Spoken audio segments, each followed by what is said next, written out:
Je vais y connecter.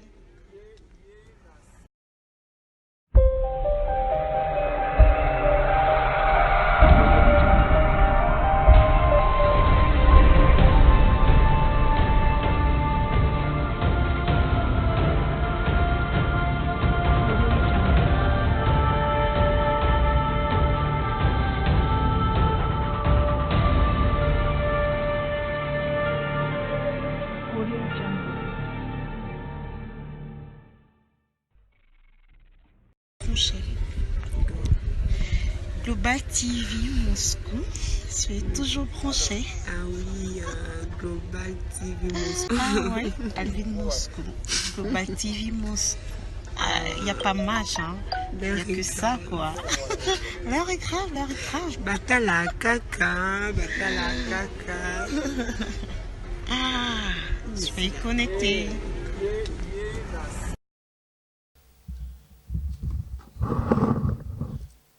Très chers internautes, bonjour, bonsoir, ça dépend de l'heure à laquelle Oyo Boko capté Tope Boko Yamba émission Oyo Naba Etandoike Nabino donc Ngai Komona Ngai Trésor Kachina donc to rappeler bino que toujours émettre na Moscou ezali capitale et a Russie président na yango Poutine donc voilà toujours émettre donc lelo toye la tranche na biso ya sport oyo tolobelaka mingi ba athlète plus oyo ya combat donc sport ya combat donc lelo tokolobelela mingi sport oyo ebundamaka na cage donc lelo tokolobela athlète na biso moko na kombo ya Dalsha epe tokozanga pe te kolobelela boxeur na biso Ilunga Makabu oyo pe aganyaki komba na ye ya ceinture ya conserver ceinture na ye ya WBC oyo abundaki pe na Moscou et puis tokolobelela pe ndeko na biso na kombo ya M17 na kombo ya Impact Kitenge oyo pe aganyaki azwaki deux ceintures na ye na kickboxing donc yango wana basommer na biso oyo tokomeka ko développer na bino elongo donc soki ozali nouveau na chaîne oyo première fois omona vidéo oyo tokosenga na yo s'abonner vraiment et que ça la biso vraiment elengi mingi pe esengo s'abonner pe et puis activer cloche na yo et puis au commenter ce qui omoni vidéo oyo vraiment eza intéressant voilà merci omoni bino moko boyoki sommaire nanga lisolo nanga oyo lelo nakobeta plus makambo etali kaka box et puis na kosolola pe kickboxing et puis na kosolola pe komba ya cage ya UFC oyo ndeko na biso Dalsha abundaki UFC na ye komba na ye premier komba na ye abundaki yango na États-Unis donc deuxième komba na ye akobundango awa na Moscou donc voilà avant na banda émission na ngai lelo na kosenga merci na bato nyonso tu bazo soutenir chaîne oyo Global Télévision Moscou donc na pesi bongo merci mingi na Diedo Mobe donc na pesi yo merci beaucoup et puis na pesi merci mingi na mapinga po tolanda makape côté ya Beni wana tosengi vraiment côté ya est ya Beni wana tosengi na Papi Baigwa topesi yo pe mbote côté ozali donc sans oublier bato nyonso tu oyo basoutenaka chaîne na biso JD Baba Espendinga Karine Zanfwani Fiston Kodos et puis Arnaud Kalonji wana eza bato oyo vraiment oyo bazalaka de cœur na biso na moment nyonso tu voilà donc mpona kokota vraiment na vif ya makambo toyeli kosolola mingi awa tokolobela mingi ndeko na biso Dalsha po yende akobunda le 9 novembre tokolobela pe Ilunga pourquoi Ilunga pourquoi M17 pour bango pe babunda yo akomba na bango Ilunga bundaki awa na Moscou bakomba na ya bundaki premier combat na yo a remportaki ceinture contre Dimitri et puis deuxième combat na ye susufa o abundaki contre Papin a conservaki pe ceinture na ye mais tokomeka kosala moi analyse mokie na combat wana o abundaki par rapport à Dimitri na par rapport ya Papin performance nini eza na kati. Donc bato bataki combat nanga elongo nga pe nataki combat nataki premier combat na deuxième combat pour comprendre que intensité ezalaki vraiment mon côté. Bon tokoloba pe que peut-être eza par rapport à préparation to éviter, mais la préparation il y a Dimitri il on a préparé qui vraiment bien parce que tout le monde a qui n'a pas photo, tout le monde a une préparation qui ti kota Floyd Azapé un grand boxeur, il y a légende, donc ceci un grand dans un milliardaire Akenaki na TMT, donc Akenaki ko préparer bah combat na kuna tout le monde qui vraiment résisté, qui vraiment à 100%, et puis à Betaki Dimitri na 4e round. Mais sur autant disco Papin na Dimitri au moins que Dimitri intensité na Dimitri a trop, donc aza plus performant que Papin. Mais sur autant les combats oyo il on a bundaki contre Papin na contre Dimitri, on comprend qu'ils a vraiment bah combat de morté. Il y a une grande différence. Tolobapé peut-être ils a moni mutuso komi déjà champion to éviter toujours le babo analyse, on pourrait pas commenter que ça analyse pour y pas au talango pe azo pe moi idée. Donc analyse na natala ki na mekaki ko zo ba point na moni que performance ezaki trop, mais na combat on dirait à sous-estimé ki yango.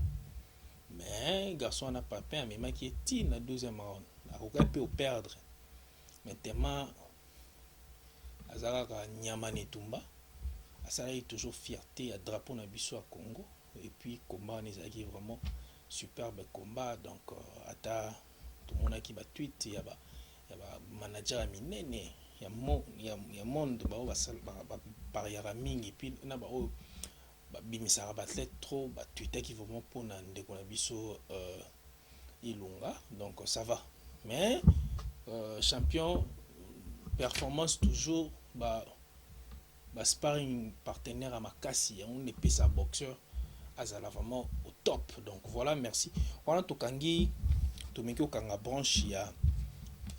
tokangi point ya Ilunga, donc point Ilunga to sisiango to remeko sur la sco M17, donc 17 na kombo impact kitenge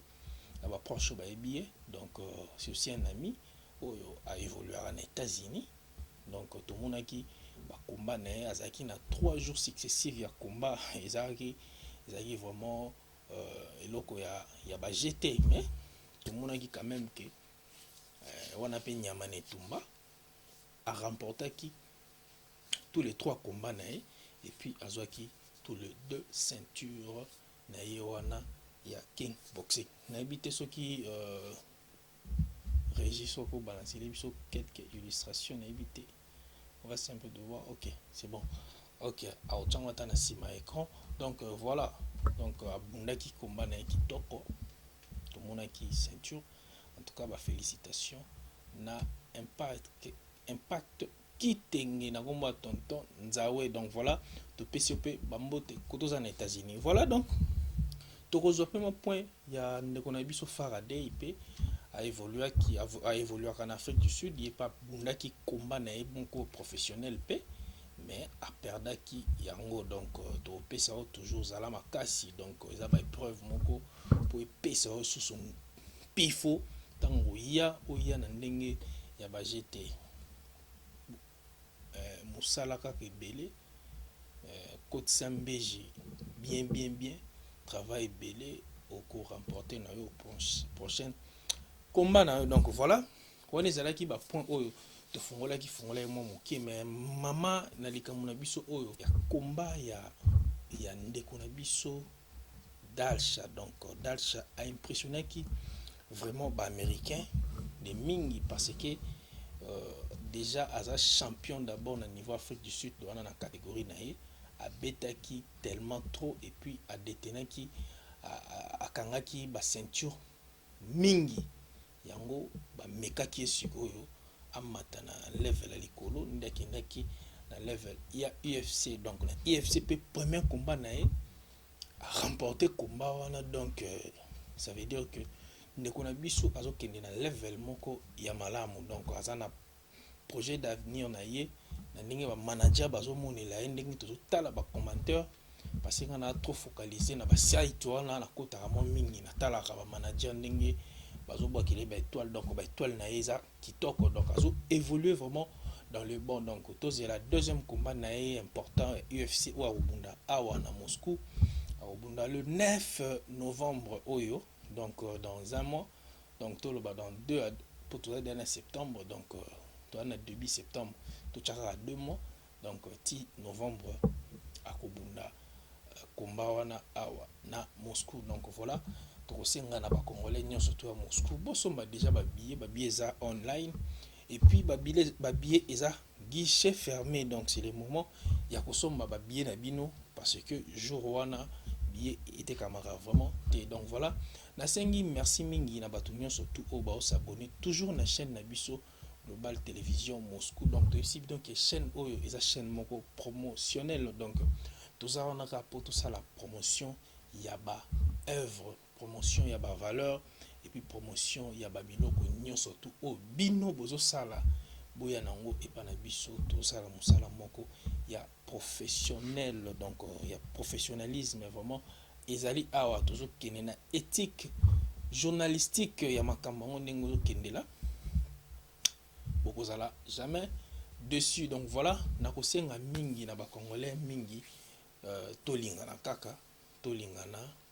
donc congolais aider muninga na yo congolais tia muninga na yo maboko ekozala vraiment eloko moko ya trop bien. Donc on a sengi merci na moni émission na biso to komi déjà ko chiter vers la fin ya tranche na biso ya global sport ya lelo na sengi merci bongo na ba tout nyonso tout oyo bazawana pona ko soutenir émission na bino. Donc voilà, et puis pour na obeta moi c'était na ba nyonso tout ba ibi IFCT ezali ba combat moko professionnel na niveau moko ya likolo ya cage. Donc ndeko na biso na kombo ya Dasha soki abundi ekoma na niveau moko oyebi ba Conor McGregor ou abundaki na Khabib ne mutu le russe oyo mutu aza na ceinture wana siko mais wana eza na niveau ya catégorie na bango, mais soki ndeko na biso na ndenge azoya na vitesse azoya akomata pe niveau akokoma na ba niveau ya ba Khabib wana. Donc soki déjà comme na ba niveau ba Khabib wana ekozala vraiment esengo makasi mingi parce que congolais nzambe apesa ye mpifo tokoyebisa bino ke bakomba nyonso to ya bakage oza déjà saison na bango. Donc beaucoup mona pe affiche wana kuna, donc so beaucoup na site wana to na Instagram ya MMA beaucoup mona ye pe aza wana, donc ça veut dire bakomba eza officiel, donc eza makambo ba GT mutu avandi kaka boye te, eza makambo ya ba GT. Donc c'est la professionnalisme dans le sport, donc à koti makambo ngo vraiment na kati, donc eza vraiment esengo mingi pour na biso ba congolais surtout ba oto vanda ka libanda mboka, pourquoi pas to soutenir ndeko na biso Dasha Mpakasa Ndombe, donc kaka ndenge ye moko amibengaka. Donc biso toza wana ka po to informer bino makambo nyonso surtout o bino boyebi te biso toya nango na ba etando ike na bino. Donc toreisa na oisa bino pe te le 24 septembre oyo ezali vraiment anniversaire nanga na osenga bakado na bino et osalanga vraiment bien. Donc pour na ko clôturer ko mettre un peu moi clôture na émission nanga ya lelo na ko féliciter d'abord Lionel Kwilu oyo auti ko fêter un cas na ye na YouTube. Donc en tout cas ba félicitations na yo ebele Lucas o améliorer ya ko tchaka ba vidéo ya ba qualité vraiment parce que déjà tout le monde déjà le YouTube déjà on comme un cas, ça veut dire évolution et l'inisque banda kitoko. Donc voilà pour nous clôturer émission nanga na goloba merci na kosenga merci na Clairbeau Boula le babyface, donc Jomo Aboga oza na Paris wana to pesio pe ba mote belé na moni côté ya Finlande wana memi menga na pesio pe ba mbote belé namoni Alpha Wakumpala donc depuis Belgique wana pe na PCO pe ba mbote belé, sans oublier mon pote donc bureau Alvin de Moscou donc nakoki jamais ko bossa na yo parce que yo tu es parmi les gens où vraiment toujours travailler ensemble na yo kala mingi te maramozo vanda toko sepela. Sans oublier Anna Kizenga depuis États-Unis donc maman ndako Bayer ce qu'on a ndenge siko ya poto na États-Unis donc big salam côté aux alliés, félicitations Petaraka ndako sombami, ça veut dire makambo. Donc voilà, nga déjà na komi na suka émission na ngai ya lelo ya sport oyo falaki na solo lango to ko rappeler bino ba titre ezalaki plus kaka to solo la mingi annonce ya combat ya le 9 novembre oyo ndeko na biso champion d'Alcha akobunda awa na Moscou na combat ya UFC donc MMA donc combat cage et puis to solo la ki pe makambo ya M17 oyo azwaki topé a remportaki 2 ceintures na ya kickboxing et puis to solo li pe makambo etali ilunga donc ilunga makabu OP a conservé ceinture na ya WBC silver. Donc voilà, c'était nos titres oyo tolobelaki na journée ya lelo. Donc voilà, ngana sengi bino merci. Tokutana prochainement na ba émission mosusu oyo ekoya ba émission politique topé ba chronique musicale na bino. Merci beaucoup. On se retrouve prochainement avec une autre numéro. Merci.